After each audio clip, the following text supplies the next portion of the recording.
आशा करता हूं आप सब बहुत अच्छे होंगे। मेरा नाम है सिद्धांत अग्निहोत्री।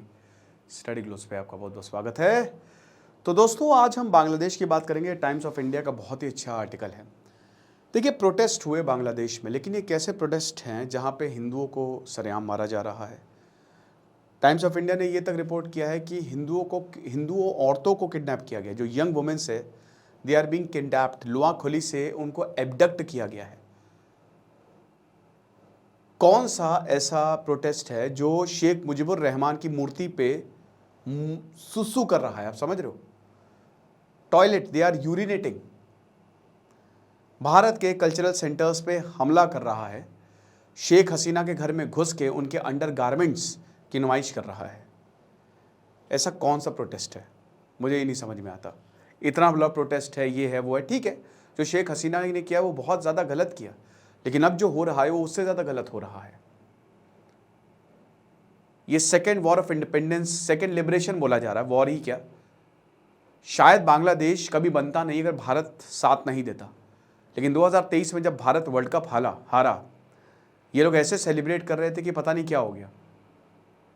दे वर प्रेइंग डाई हार्ड कि हाँ, भारत हार जाए।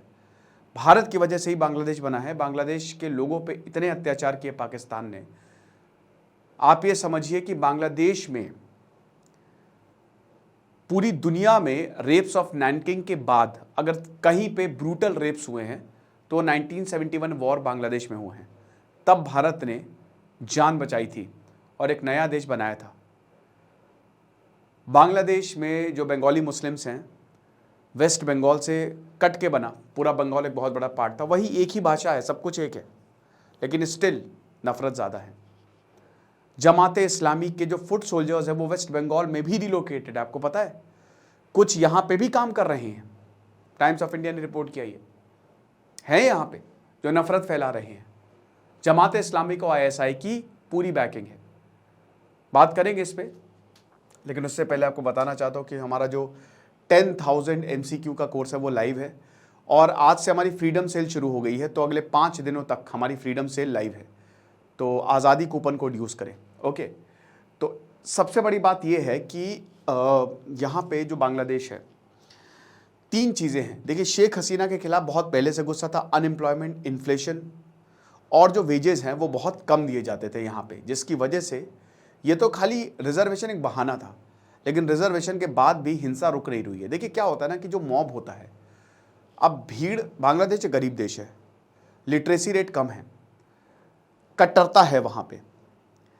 तो सबसे पहली बात तो ये है कि यहाँ भड़के हुए हैं लोग, और लोग भड़के हुए क्या, लोगों को एक अपॉर्चुनिटी है, लूट लो, जितना हो सके लूट लो।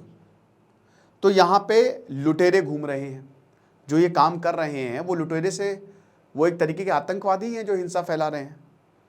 तो कोई लूट रहा है, कोई गलत हरकतें कर रहा है, कोई घर जला रहा है। दूसरा पॉइंट है कि भारत के खिलाफ इतनी नफरत क्यों है। तो सबसे पहली बात तो भारत बॉयकॉट इंडिया कैंपेन चला पूरा।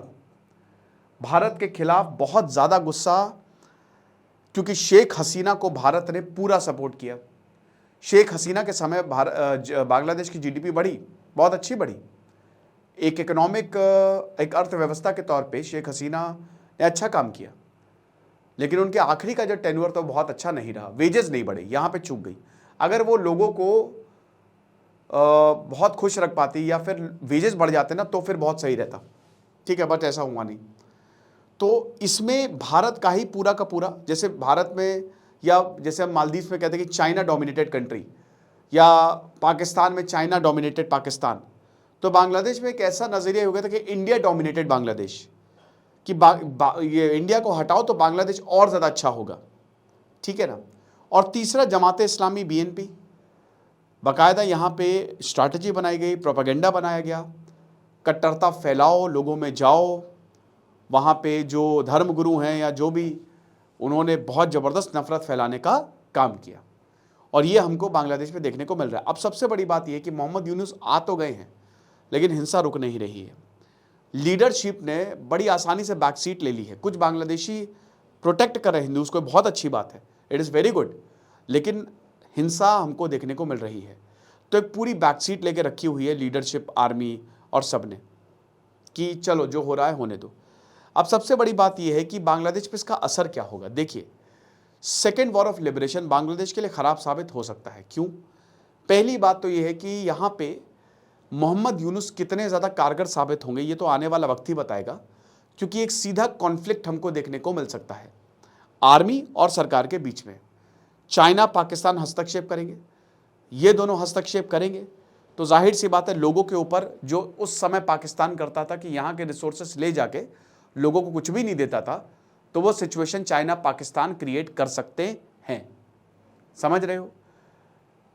फिर उसके बाद भारत से बॉर्डर शेयर करता है, चाइना से बांग्लादेश बॉर्डर शेयर नहीं करता है, ना ही पाकिस्तान से शेयर करता है।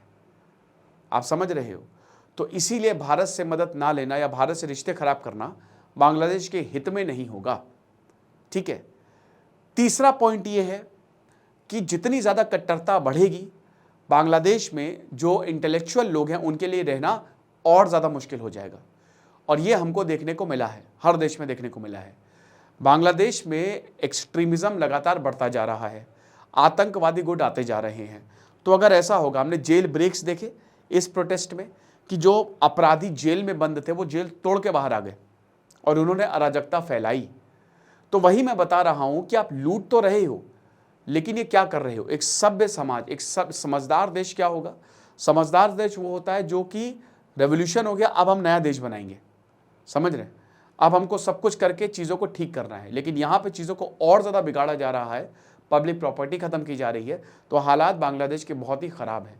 आपको क्या लगता है मुझे कमेंट बॉक्स में ज़रूर बताइएगा। हमारी फ्रीडम सेल लाइव है, ज़रूर आप इसको मतलब यहाँ पे हमारे ऐप को डाउनलोड करके कोर्सेज को अवेल करें। Thank you so much.